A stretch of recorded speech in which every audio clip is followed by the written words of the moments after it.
Here I'm going to actually do the full process because I'll probably cut and paste parts of this video for the sake of editing. But for now, I'll show the whole process just so I have the footage. Package the project Windows 64. In my case, I've chosen this directory right here to put my executable. Let me just make sure I've selected the right one. Where are you? Hold on.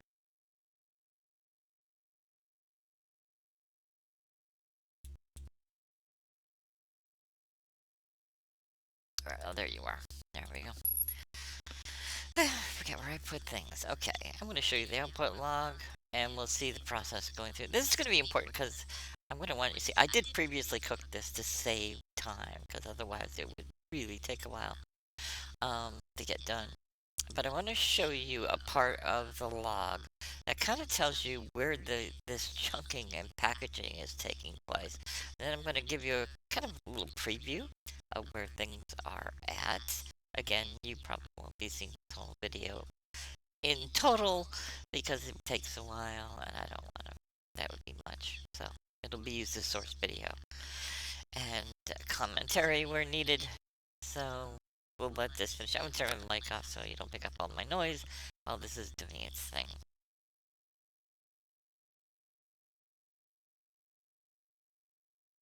Alright, we've actually started the chunking process by the while.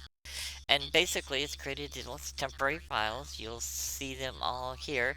And interestingly enough, you see that it's going to execute two pack chunk commands.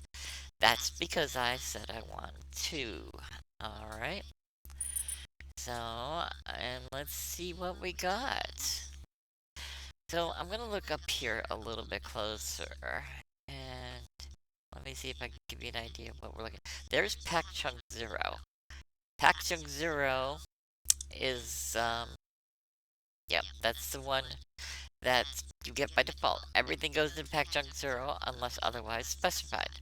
So in this case, I'm looking at my pack chunk list, and I only got 1,000. Which means the other one I created obviously was not seen. There's a problem with it. It didn't do it. So they would have probably been included in the other pack. So let me just do a quick look here. I'm gonna pull this off the side. And I'm gonna look at this and see what might be going on. 1100. See, I didn't finish it. I didn't finish it. There was nothing to pack. I didn't say apply recursively. I didn't say apply in the subfolders. And you saw the result. There was no pack chunk 1100 made. So, there you see it. So now, if your pack chunks don't work, that's probably why. It means that nothing was selected, nothing created. So I made a mistake that's illustrative. So next time I pack chunk it, it'll be there. By the way, where did those go? Where did those folders go for third person? They all got thrown into pack chunk 0. So let me show you the subfolder structure that you want to look at.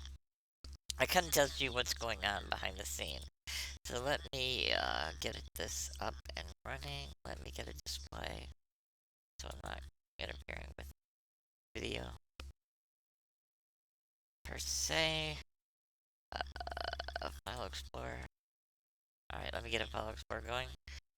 Drive G.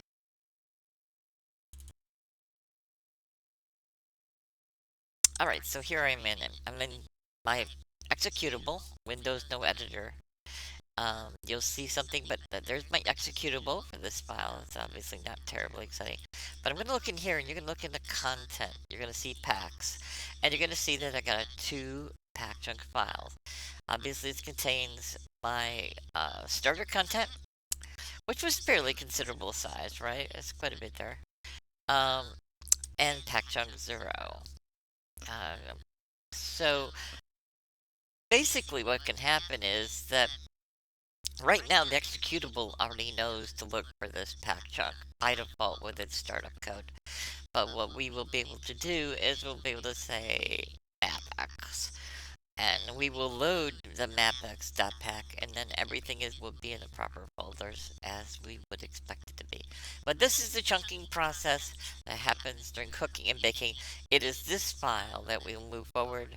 I would probably rename this file and go forward. Now, what happens if I rename this file? Will this executable work? No.